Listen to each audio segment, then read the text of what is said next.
सभापति महोदय, राजस्थान नगर पालिका संशोधक विधेयक 2021 जब से कांग्रेस की सरकार बनी है, इस नगर पालिका पर ही विधेयक आ रहे हैं। ये तीसरा विधेयक है, संशोधित विधेयक। पहले आते ही शिक्षा की योग्यता को हटाया कि शिक्षा नहीं होनी चाहिए, बिना शिक्षा के ही चेयरमैन बने, पार्षद बने। फिर दोबारा 2000 से 5000 वाली एक राइडर लाए। फिर अब जब चुनाव हो गए, जब आपके जनप्रतिनिधि चुने नहीं गए, तब आपने ये तीसरा ऑप्शन ये लाया कि हमारे जो 4, 5 और 6, जो नगर पालिका में 4, नगर परिषद में 5 और नगर निगम में 6, जिनकी कोई तरह से किसी भी प्रकार से कोई नियम के बिना ही सीधे संख्या बढ़ा दी। इसकी आपने 6, 8 और 12, 4 की 6 की, 5 की 8 की और 6 की 12 की।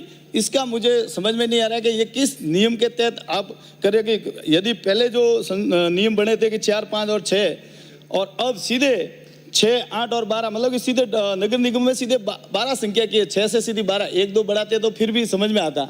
फिर जब मैं ये कहना चाहूँगा, क्या जो ये मनोनीत सदस्य हो रहे हैं, जो मनोनीत सदस्य, जो चुने हुए सदस्य में जो आप जो योग्यता मांगते हो, जिनके लिए बच्चों की जो योग्यता मांगते हो कि इनके 2 बच्चों से ज़्यादा नहीं होना चाहिए, क्या ये इनके अंदर भी लागू होता है? क्या ये लागू होता है कि इनका भाई या इनका कोई भी खूनी रिश्ता जिनका है, उनका कोई भी भाई ठेकेदार नहीं होना चाहिए? क्या ये नियम इसमें लागू होते हैं? क्या ये आपने अगर खुलासा किया होता तो समझ में आता कि आप कहीं न कहीं पारदर्शी विधेयक बना रहे हैं। मैं नियम आपको ये मैंने जब ये द राजस्थान म्यूनसिपलिटीज एक्ट 2009 पढ़ा तो मुझे ये थोड़ा सा लगा कि इसमें नगर पालिका, नगर परिषद और नगर निगम बनाने के लिए जनसंख्या का कोई न कोई मापदंड होगा। शायद इसमें मापदंड का मैंने कहीं पढ़ा नहीं।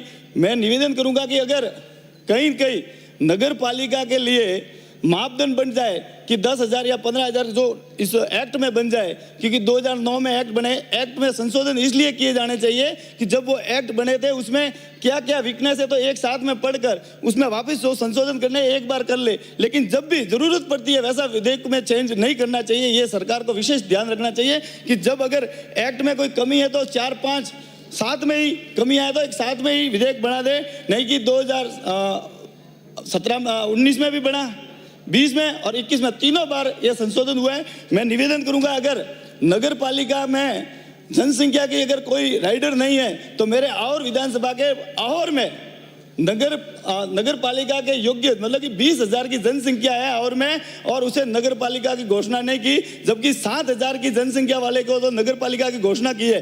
अगर भौगोलिक दृष्टि का भी आप कोई न कोई बात करते हो, भौगोलिक दृष्टि से भी वो पूरी तरह से सक्षम है, पूरी तरह से, और बहुत बड़ा क्षेत्र है। मैं चाहूंगा कि इस विधेयक में जनसंख्या का राइडर लाकर जो भी आप चाहो तो बोले 5,000 का 3,000 वाली को भी नगर पालिका बना दो, हमें कोई आपत्ति नहीं, लेकिन ये नियम बना दिया जाए, ये विधेयक बना जाए कि 10,000 से जो भी ज्यादा जनसंख्या है उनको नगर पालिका की घोषणा की जाएगी। भले उसके बाद में आप 5,000 वाले बना दो, लेकिन 10,000 वाले तो बनने ही चाहिए। मैं विशेष सभापति महोदय आपके द्वारा मंत्री महोदय से आग्रह करूंगा कि जो इस विधेयक को लाए हैं, मैं पुनः आपको कहूंगा कि इस 6 माह के लिए उसे परिचालित करने के लिए भेजा जाए।